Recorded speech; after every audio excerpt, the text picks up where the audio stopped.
Dalam hidup, banyak orang mengejar keberuntungan dan kebahagiaan dengan berbagai cara, memperoleh kekayaan, mencapai kedudukan tinggi, atau memiliki relasi yang menguntungkan.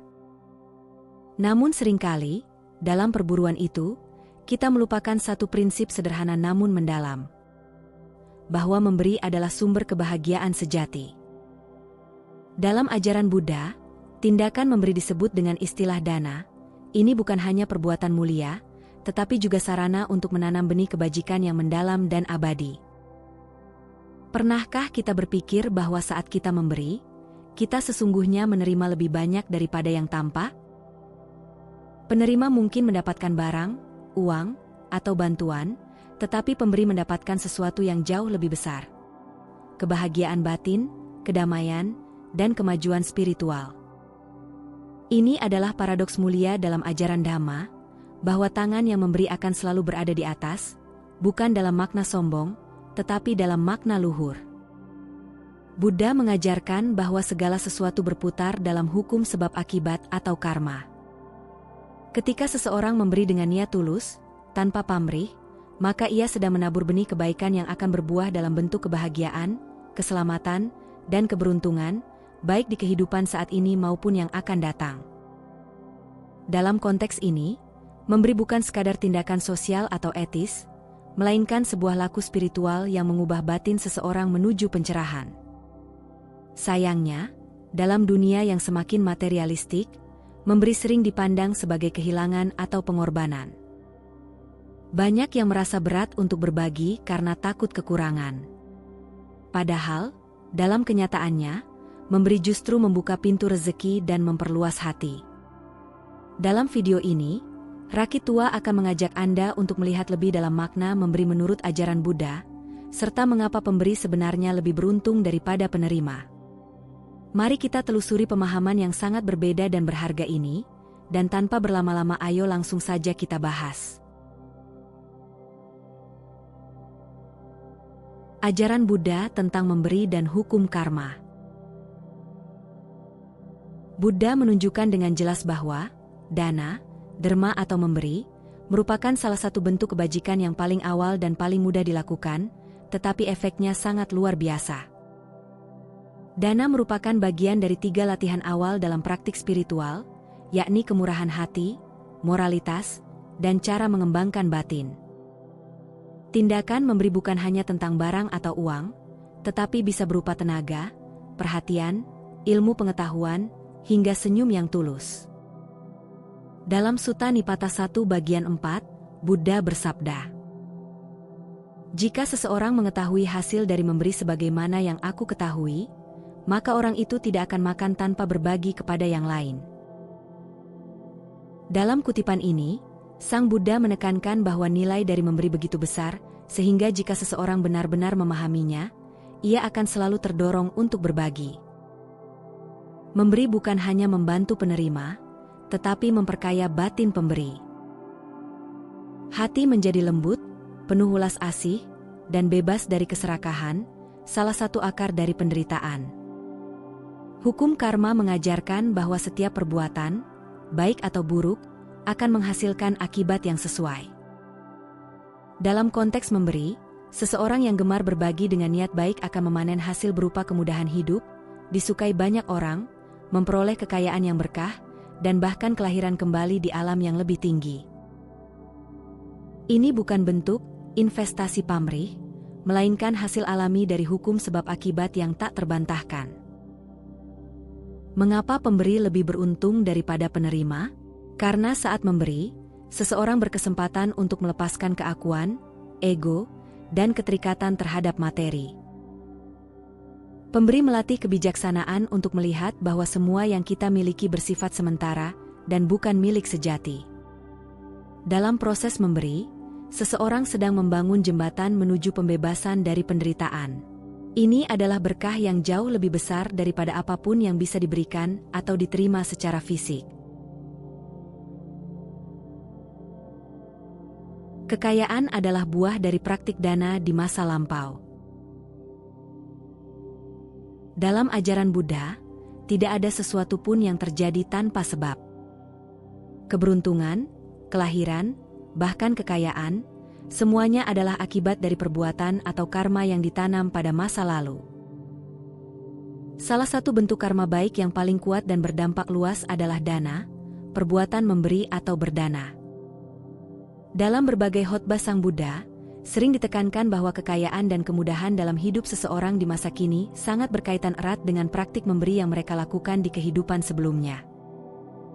Berikut ini adalah 3 hal yang perlu dipahami dengan bijaksana, agar pemberian yang kita lakukan memiliki kualitas super maksimal. Pertama, kedermawanan sebagai penyebab langsung kekayaan.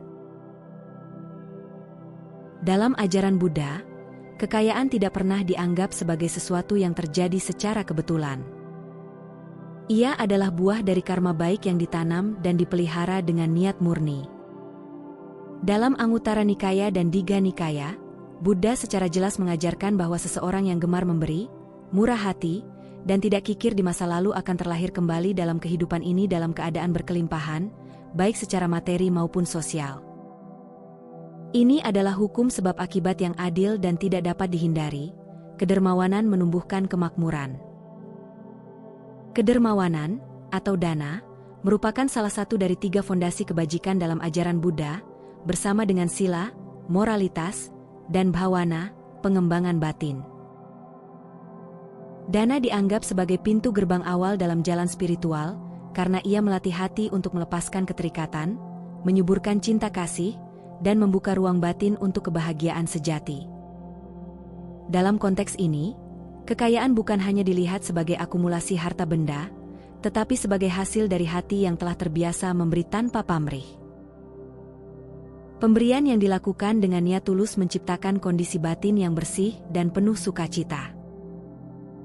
Ketika seseorang memberikan apa yang ia miliki, baik besar maupun kecil, dengan rasa syukur dan kasih sayang, ia sedang menanam benih karma yang akan tumbuh menjadi pohon keberlimpahan. Keberlimpahan ini tidak hanya berupa uang atau harta benda, tetapi juga berupa kesehatan, sahabat yang baik, lingkungan yang mendukung, dan kedamaian hidup. Semua ini adalah bentuk kekayaan yang tak ternilai. Salah satu contoh nyata dari hubungan antara kedermawanan dan kekayaan dalam ajaran Buddha dapat ditemukan dalam kisah-kisah Jataka, yaitu cerita kehidupan lampau Sang Buddha sebelum mencapai pencerahan. Dalam banyak kehidupannya, beliau senantiasa mempraktikkan pemberian yang luar biasa, bahkan sampai memberikan tubuhnya sendiri. Seperti dalam kisah Raja Sivi yang memberikan matanya untuk menyelamatkan makhluk lain. Pemberian-pemberian besar ini menumbuhkan kebajikan yang sangat kuat dan menjadi penyebab kelahiran kembali yang penuh berkah. Kisah-kisah tersebut bukan sekadar dongeng moral, tetapi pelajaran hidup yang menunjukkan bahwa setiap tindakan kedermawanan, sekecil apapun, tidak pernah sia-sia. Bahkan jika saat ini kita merasa belum melihat hasil dari kebaikan yang kita lakukan, dalam pandangan Buddhis, benih itu tetap tertanam dan akan tumbuh pada waktunya. Hukum karma bekerja dalam cakupan yang luas, melampaui batas satu kehidupan. Kekayaan yang dinikmati seseorang saat ini bisa jadi adalah buah dari kedermawanan luar biasa di kehidupan yang telah lama berlalu. Yang menarik, Sang Buddha tidak pernah mengutuk kekayaan. Beliau hanya mengajarkan agar kekayaan diperoleh dengan cara yang benar dan digunakan untuk tujuan yang bermanfaat. Seorang umat awam yang hidup dalam kekayaan dan menggunakan hartanya untuk berdana, menolong sesama, serta mendukung perkembangan dhamma, telah menjalani kehidupan yang sangat mulia. Kekayaan menjadi berkah ketika ia menjadi alat untuk memperluas cinta kasih dan pelayanan kepada makhluk lain. Sebaliknya, kekikiran atau ketamakan adalah akar penderitaan. Orang yang memiliki banyak, tetapi enggan berbagi, akan menanam bibit kesendirian dan kesempitan batin.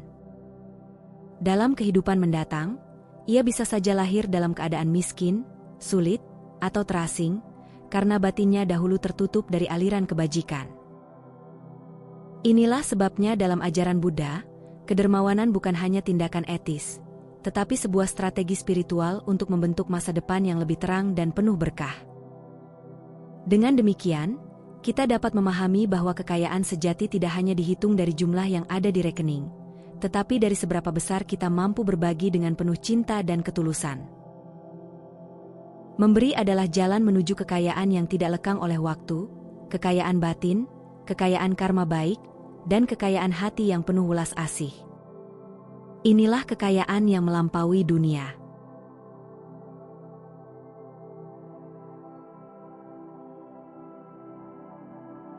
Kedua, niat dan keikhlasan mempengaruhi buah karma. Dalam ajaran Buddha, setiap tindakan bukan hanya dinilai dari apa yang tampak di permukaan, tetapi juga dari kualitas batin yang mendasarinya.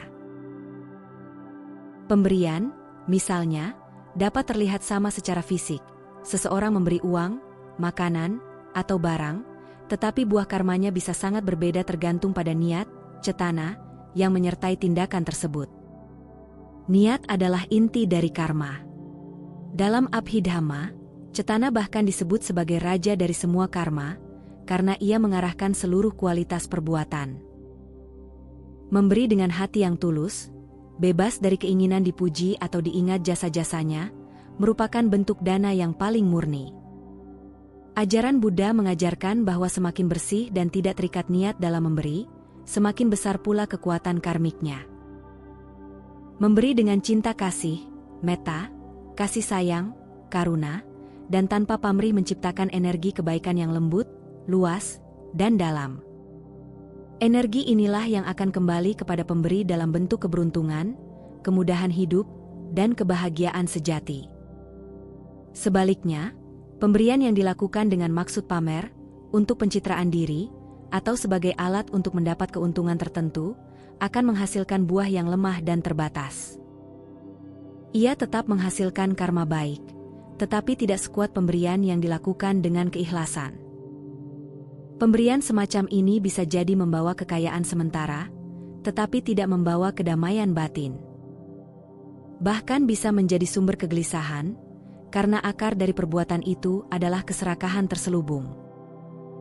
Buddha sendiri sering memberi contoh bahwa yang lebih penting dari apa yang diberikan adalah bagaimana dan dengan niat apa pemberian itu dilakukan. Dalam Dakina Vibhanga Sutta, beliau menguraikan berbagai jenis pemberian dan dampaknya, serta menekankan bahwa memberi kepada seseorang dengan moralitas tinggi dan batin yang bersih akan menghasilkan buah yang lebih besar daripada memberi kepada mereka yang tidak menjaga moral. Namun, yang lebih dalam lagi, niat pemberi tetap menjadi penentu utama kekuatan karma yang terbentuk. Contohnya, seseorang yang di masa lampau sering berdana dengan tulus kepada sangha, membantu pembangunan vihara, memberikan makanan kepada para bhikkhu dengan penuh penghormatan, atau menolong mereka yang kesulitan dengan hati welas asih, akan membentuk ladang karma baik yang subur. Akumulasi dari tindakan-tindakan kecil namun ikhlas ini bisa melahirkan kehidupan yang dipenuhi kemudahan, kekayaan, dan dihormati oleh banyak orang. Bukan karena beruntung, tetapi karena menuai benih yang telah ia tabur sendiri. Bahkan bentuk pemberian yang tampak sederhana, seperti senyuman yang tulus, mendengarkan seseorang yang sedang sedih, atau memberi waktu dan perhatian kepada yang membutuhkan, jika dilakukan dengan niat suci, memiliki nilai spiritual yang sangat tinggi. Buddha mengajarkan bahwa kebaikan batin lebih penting dari nilai benda yang diberikan. Sebuah niat murni, meski hanya memberi segelas air, bisa lebih kuat dampaknya dibanding pemberian besar yang dilandasi oleh pamrih atau ego. Kesadaran ini membangkitkan refleksi mendalam, bukan seberapa banyak kita memberi, tetapi seberapa tulus kita memberi. Dunia bisa saja melihat besarnya nominal atau besarnya proyek amal, tetapi hukum karma melihat kedalaman hati pemberi. Ini adalah panggilan bagi setiap umat Buddha untuk memperhalus batin, agar setiap tindakan memberi menjadi persembahan spiritual, bukan hanya perbuatan sosial. Memberi dengan hati bersih bukan hanya mendatangkan kekayaan duniawi, tetapi juga memperkuat perjalanan menuju pembebasan. Dengan memahami ini, kita didorong untuk mengoreksi motif-motif kita dalam berbagi. Apakah kita memberi karena ingin terlihat baik? Atau karena benar-benar ingin membantu? Ketika kita mulai memberi dengan keikhlasan penuh, tanpa menunggu terima kasih atau pujian, saat itulah kita benar-benar memasuki jalan Dhamma.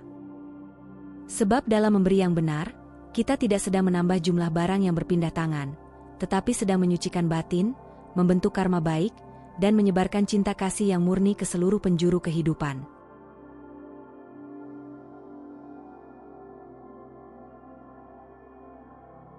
Ketiga, memberi membentuk watak dan lingkungan positif. Dana dalam ajaran Buddha tidak hanya berdampak pada akumulasi kekayaan materi, tetapi juga membentuk watak batin yang luhur dan menciptakan lingkungan sosial yang harmonis. Orang yang terbiasa memberi akan mengalami perubahan karakter secara perlahan, dari kikir menjadi murah hati, dari tertutup menjadi terbuka, dan dari egois menjadi peduli. Transformasi batin ini adalah hasil nyata dari latihan memberi yang terus-menerus, yang memperhalus hati dan memperluas cinta kasih. Orang yang memiliki kebiasaan memberi juga biasanya disenangi oleh orang-orang di sekitarnya. Mereka dicintai bukan karena kekayaannya, tetapi karena kehangatan dan ketulusan yang terpancar dari dalam dirinya.